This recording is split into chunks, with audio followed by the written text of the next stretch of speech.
Hi everyone, today I'm going to share the same story but in 3 different levels: beginner, intermediate and advanced. You can listen to all the stories or skip to the story that is best for you. By the way, if you want the full PDF with vocabulary, comprehension questions, an ebook where you can click on the keywords, and of course, flashcards for all levels, there is a free 7-day trial on my Patreon.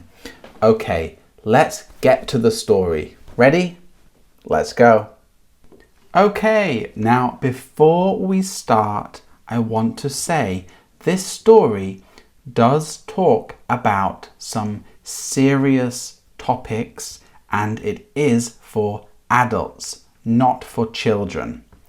Okay, the title is The Bull Who Wouldn't Fight, and it is about someone called Elliott Smith. The level is low A2. Chapter 1. The story of Elliott Smith. On May 3rd, 1998, Elliott Smith was on MTV. He looked shy. He spoke quietly. He did not like talking on TV or standing under bright lights. The host smiled and asked about a tattoo on Elliott's arm. "What is this tattoo?" he asked. Elliott said, "It's a children's story. It's called Ferdinand. It's about a bull who doesn't want to go to the bullfight, but he does." The host said, "That's awesome," and changed the topic. But Elliott's words were important. He was like the bull in the story. He did not want to be on TV, but he was there because other people wanted it. In the story, Ferdinand the Bull, other bulls want to fight. Ferdinand does not want to fight. He likes to sit under a tree and smell flowers. But one day, people take him to a bullfight. He does not fight. He just sits in the ring. Ferdinand is not afraid. He is not weak. He just wants peace. Elliott Smith was like Ferdinand. Chapter 2. Fame. Elliott did not want to be famous. He liked to write music at home. He liked quiet places. In 1997, his album, Either Or, became popular. Many people liked his soft and sad songs. Then a movie called Good Will Hunting used his songs. One song, Miss Misery, got an Oscar nomination. In 1998, Elliott sang the song at the Oscars. He wore a big white suit. He sang in front of famous people. The world saw Elliott. But Elliott felt strange. He did not feel happy there. Miss Misery lost the Oscar. Elliott left the show quietly. But now many people knew his name. Chapter 3. More pressure. After that, Elliott became more famous. He made 2 more albums, XO and Figure 8. The music was louder and more professional. But Elliott was not happy. Some fans said he was the sad singer. They wanted him to stay sad. He drank alcohol. Then he used drugs. He moved to many cities. He felt more alone. Sometimes He forgot his songs on stage. Sometimes he played very well, but it was difficult for him. Chapter 4. Elliott disappears. Elliott moved to Los Angeles. He wanted a new start, but it did not help. He told friends that people were watching him. He felt scared. Still, he wrote more songs. He started a new album, From a Basement on the Hill. He said he wanted to get better. He stopped drinking for a short time, but he still felt very tired and sad. He stopped talking to many people. He was alone. On October 21st, 2003, Elliott Smith died. Doctors said it was suicide. But some people were not sure. There were questions. But we know this: Elliott was not okay for a long time. Lessons learned. Elliott's story is not only about music. It is also about life. Here are some lessons from his life. Lesson 1. Fame is not for everyone. Elliott did not want to be famous. It is okay to want a simple life. Lesson 2. Being perfect is not good. Elliott wanted to be perfect. Even good work was not enough for him. This made him feel bad. Lesson 3. Pain is not for show. Elliott was sad, but people wanted him to stay sad so they could enjoy his music. That is not fair. Sad people need love, not pressure. Lesson 4. Success should feel good. Elliott had fans and awards, but he did not feel happy. Success is different for everyone. Lesson 5. Protect your peace. Elliott wanted a quiet, safe life, but the world made that hard. You must protect your own peace. Say no when you need to. Take care of yourself. Final message. Ferdinand again. Elliott Smith was like Ferdinand the bull. He did not want to fight. He wanted to sit under a tree and make music. But the world pushed him into the ring. Even when he tried to leave, it pulled him back. Okay, thank you for listening to this story. I hope you learned some English and some lessons from the story. Okay, let's move on to the next level. Okay, let's start level 2. The title is The Bull Who Wouldn't Fight, and the story is about Elliott Smith. The story does talk about some serious topics and is definitely for adults, not children. Okay, so let's start. Okay, chapter 1, the story of Elliott Smith. On May 3rd, 1998, Elliott Smith gave an interview on MTV. He looked shy. His voice was quiet and unsure. He didn't seem comfortable with small talk, bright lights, or being watched by strangers. The host, smiling and talking fast, pointed to a tattoo on Elliott's arm. "What is this tattoo, actually?" he asked. Elliott answered, "It's a children's story. It's called Ferdinand. It's like a bull who doesn't want to go to the bullfight, but he does." There was a short pause. The meaning was clear, but the host didn't notice. "That's awesome," he said, and quickly changed the topic. That one line from Elliott said so much. He felt like Ferdinand, a peaceful soul put into a world that didn't suit him. He didn't want to be there, but life pushed him into the spotlight anyway. Ferdinand the Bull, from the children's book by Munro Leaf, is about a gentle bull. While the other bulls fight and show off their power, Ferdinand just wants to sit under a tree and smell the flowers. But one day, people pick him for a bullfight. They take him to the arena, and when the crowd expects him to charge, he simply sits. Ferdinand wasn't weak. He wasn't afraid.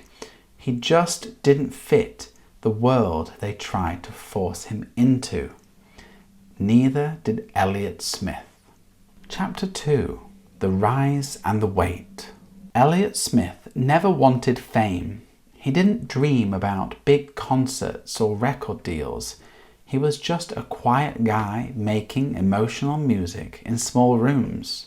But talent like his doesn't stay hidden forever. By the time his album, Either Or, came out in 1997, Elliott had already become a legend in the indie music scene. His songs were soft, sad, and honest. People really connected with them. Then came Good Will Hunting.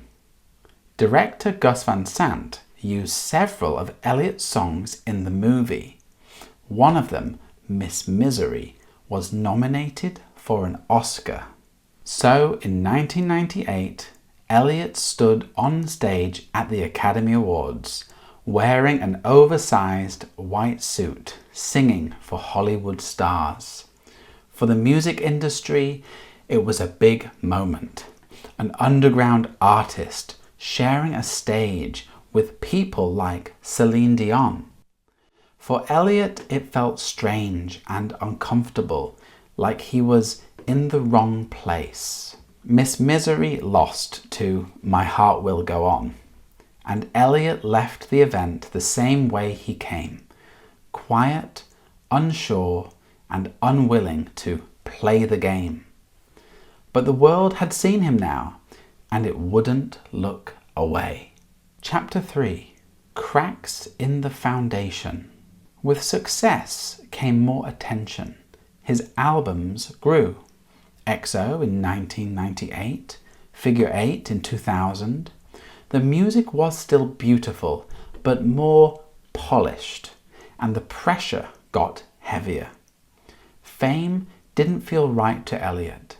People compared him to Paul Simon. Fans saw him as a sad genius. Everyone expected something from him, something he never promised to give.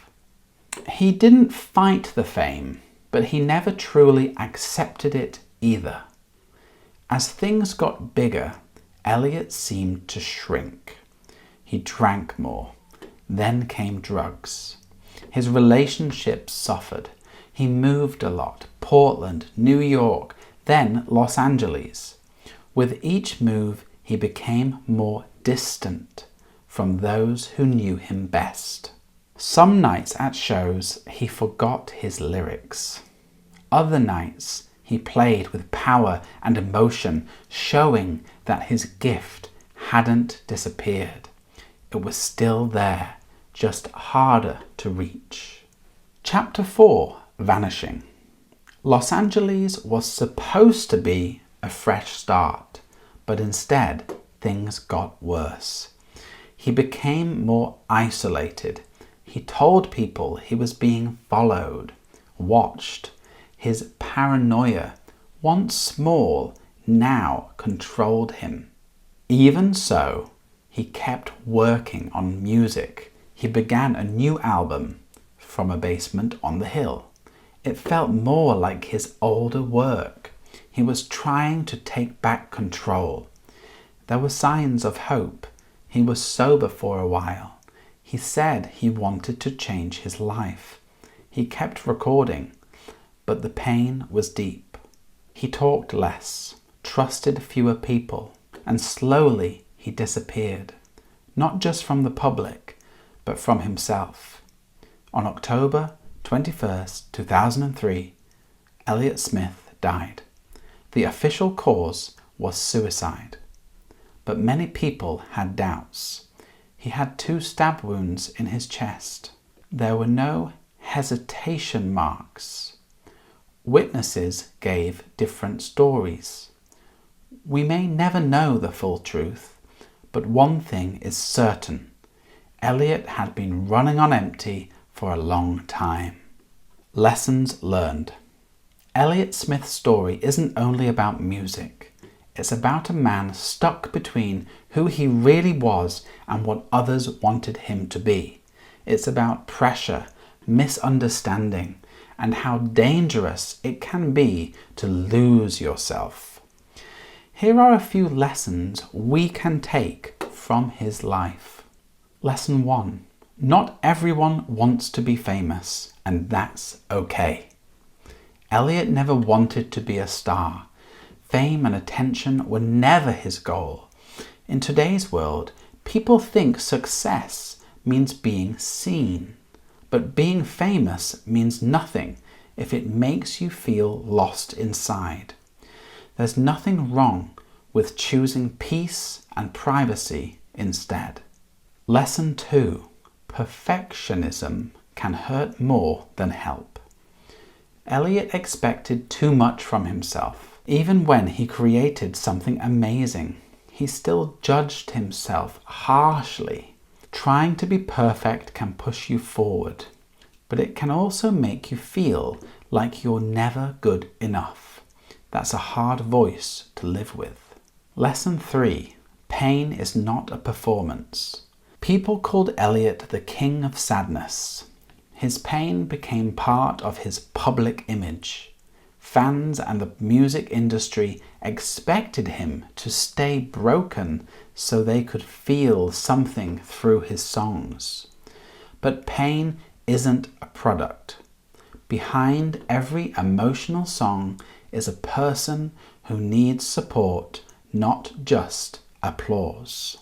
Lesson 4. Success only matters if it feels right to you. From the outside, Elliott had everything: talent, awards, and fans. But inside, it didn't feel real to him. He just wanted space to create in his own way. That was his version of success. Lesson 5. Protect your peace because no one else will. Elliott spent his life trying to find a calm space to be himself. But the world made that hard. Fame kept chasing him. Expectations never stopped. In the end, no one else can protect your peace. You have to do it yourself. You have to say no. You have to put your well-being first. Final message. The Bull Revisited. Elliott Smith wasn't a fighter. Not in the way the world expected. Like Ferdinand the Bull, he just wanted to sit beneath a tree and create something beautiful. But the world pulled him into the arena. Even when he tried to walk away, it kept dragging him back. Still, his music remains soft, honest, human. Proof that even those who feel out of place can still leave something that matters behind. Okay, I hope you enjoyed this story. I'll talk more about my personal views about Elliott Smith at the end. So let's move to the final story, the advanced version. Okay everyone, here is the advanced version of this story. Quick reminder, the story does talk about serious topics and is definitely only for adults. So that's just a little warning, disclaimer. The level is slightly lower than the last story. So I really hope some of you can enjoy the story and use it as intensive reading. So the title is the same, the bull who wouldn't fight. And let's go. Chapter 1. The Story of Elliott Smith. On May 3rd, 1998, Elliott Smith sat down for an interview with MTV. His posture was withdrawn, his voice soft and hesitant. He wasn't made for this. Small talk, bright lights, or the weight of strangers' curiosity. The host, cheerful and fast-talking, pointed to a small tattoo on Elliott's right arm. "What is this tattoo, actually?" he asked. Elliott replied, "It's a children's story. It's called Ferdinand. It's like a bull who doesn't want to go to the bullfight, but he does." There was a brief pause. The meaning lingered. The host smiled and moved on. "That's awesome." And just like that, the moment passed. But that single line from Elliott, quiet, awkward, and easy to miss, was a perfect metaphor for where he was right then. A gentle soul, caught in the middle of a performance he never asked for. He was in the ring, surrounded by lights and cameras, not because he wanted to be there, but because the world had pulled him in. Ferdinand the Bull, from the children's book by Monroe Leaf, lives through the same kind of tension. While the other bulls dream of glory in the ring, snorting, stomping, showing off their strength, Ferdinand prefers to sit quietly beneath a tree smelling flowers. But when he's picked for the bullfight, he's dragged into the arena anyway. Ferdinand wasn't weak. He wasn't afraid. He just didn't belong in the world others tried to force him into. Neither did Elliott Smith. Chapter 2. The Rise and the Wait. Elliott Smith never chased fame. He wasn't after record deals or stadium tours. He was just a guy recording songs in small, quiet rooms. He made music that felt fragile and personal. But talent doesn't stay hidden for long. By the time Either Or came out in 1997, he had already become an underground legend. His songs struck a chord with people because they were melancholy, honest, and painfully real. Then came Good Will Hunting. Director Gus Van Sant included several of Elliott's songs in the film. One of them, Miss Misery, was nominated for an Oscar. And so, in 1998, Elliott found himself on stage at the Academy Awards in an oversized white suit, singing in front of Hollywood's elite. To the industry, it was a breakthrough moment. An indie artist standing beside giants like Celine Dion. To Elliott, it felt surreal, uncomfortable, like he had stumbled into a world where he didn't belong. After the performance, Miss Misery lost to My Heart Will Go On, and Elliott walked away with the same quiet reluctance he arrived with. But the world had seen him now, and it wasn't going to look away. Chapter 3. Cracks in the Foundation. Success brought attention, bigger albums, brighter stages. XO in 1998, Figure 8 in 2000. The sound became more polished, the pressure heavier. Fame didn't fit him, not really. He wasn't trying to be the next Paul Simon, though that's what critics called him. Fans, too, projected their own sadness onto him, turning him into a symbol for something he never asked to represent. He didn't reject it outright, but he never fully embraced it either. With each step forward, he seemed to retreat further into himself. Alcohol became a coping mechanism, then drugs. Relationships frayed. He moved often, Portland to New York to Los Angeles. each time pulling back from the people who knew him best. At shows, he sometimes forgot lyrics to songs he'd played 100 times. Other nights, he was magnetic, proof that the beauty in him hadn't vanished, just faded, hidden beneath the weight. Chapter 4. Vanishing. Los Angeles was supposed to be a fresh start, but it only deepened the spiral. He became more isolated. He told friends he was being followed, that he was being watched. Paranoia, once just a shadow, now consumed him. And still, he made music. He was working on a new album, From a Basement on the Hill, a return to the raw sound of his early days, a last attempt to take back control. There were signs of hope. He'd reportedly gotten sober for a while. He said he wanted to turn things around. He was still recording, but the damage ran deep. He spoke less, trusted fewer people, and slowly he disappeared from the public, from his friends, from himself. On October 21st, 2003, Elliott Smith was gone. The official ruling was suicide, but the details didn't sit right with everyone. 2 stab wounds, no hesitation marks, conflicting accounts. The truth remains uncertain, but one thing is clear.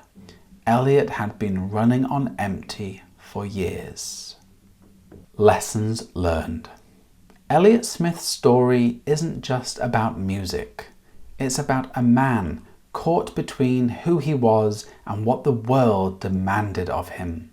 It's about pressure, projection, and the quiet cost of being misunderstood. Here are a few things we can take from his life. Lesson 1. Not everyone is meant for fame, and that's okay. Elliott never wanted to be a star. The stage, the awards, the headlines, they were never part of his dream. We live in a world that often rewards visibility over authenticity. But being seen by millions means nothing if it strips away who you are. There's no shame in wanting a quiet life. There's no failure in choosing peace over popularity. Lesson 2. Perfectionism can destroy the very thing it tries to protect. Elliott held himself to impossible standards. He could write something stunning and still be disgusted if he missed a note on stage. Perfectionism is often admired, but it turned into self-sabotage.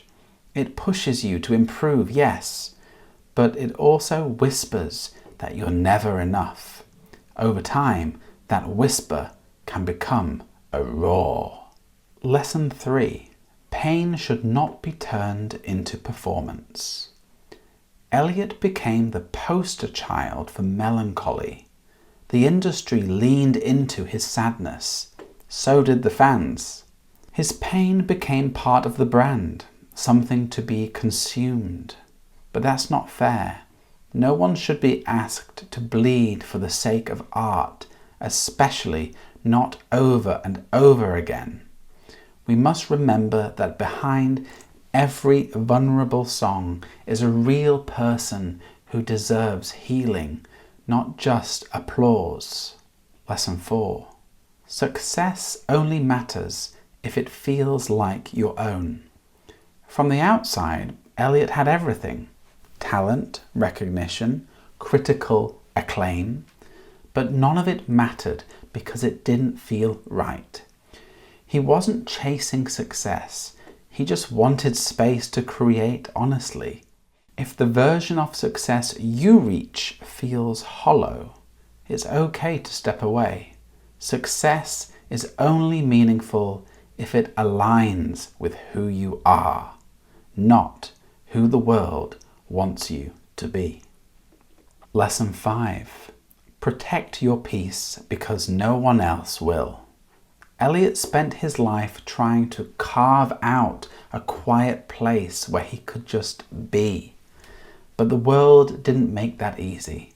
The spotlight is loud, the pressure constant, the expectations endless. No one is going to set your boundaries for you. No one is going to hand you peace. You have to claim it and protect it fiercely. Final message. The Bull Revisited. In the end, Elliott Smith wasn't a fighter. Not in the way the world wanted him to be.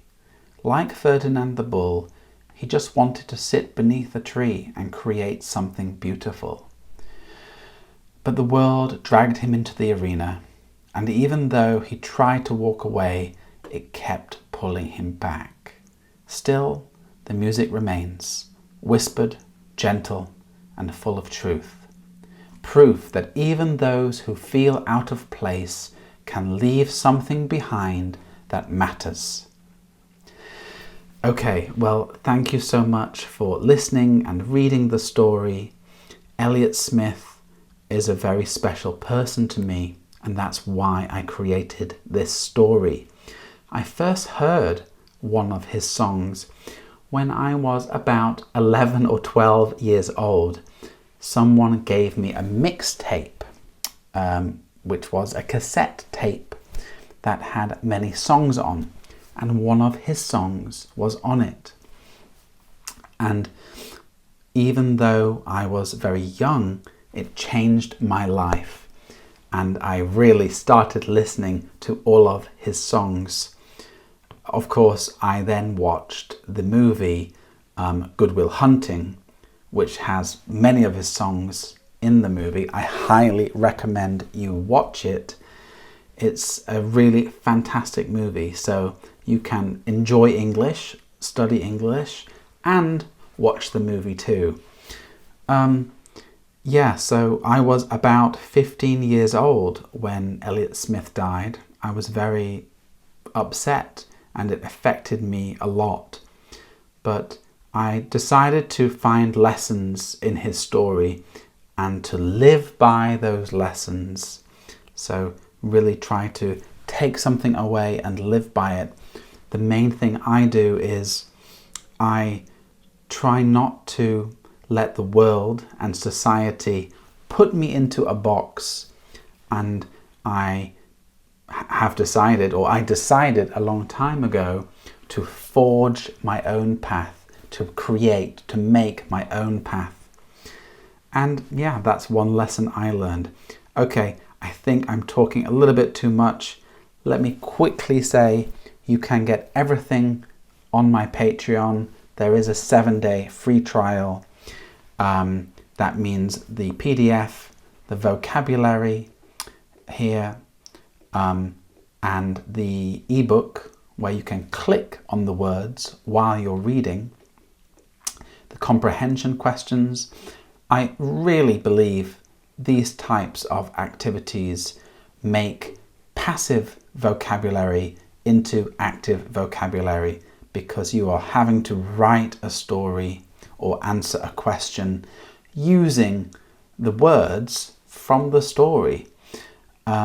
Okay, and finally, I have also created flashcards for all levels, Anki decks if you use Anki, and also flashcards deluxe, and finally an Excel spreadsheet so you can put it into any app or website that you prefer. Okay, I think that's it from me.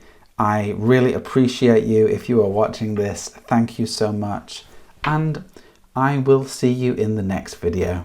Thanks again. Bye bye.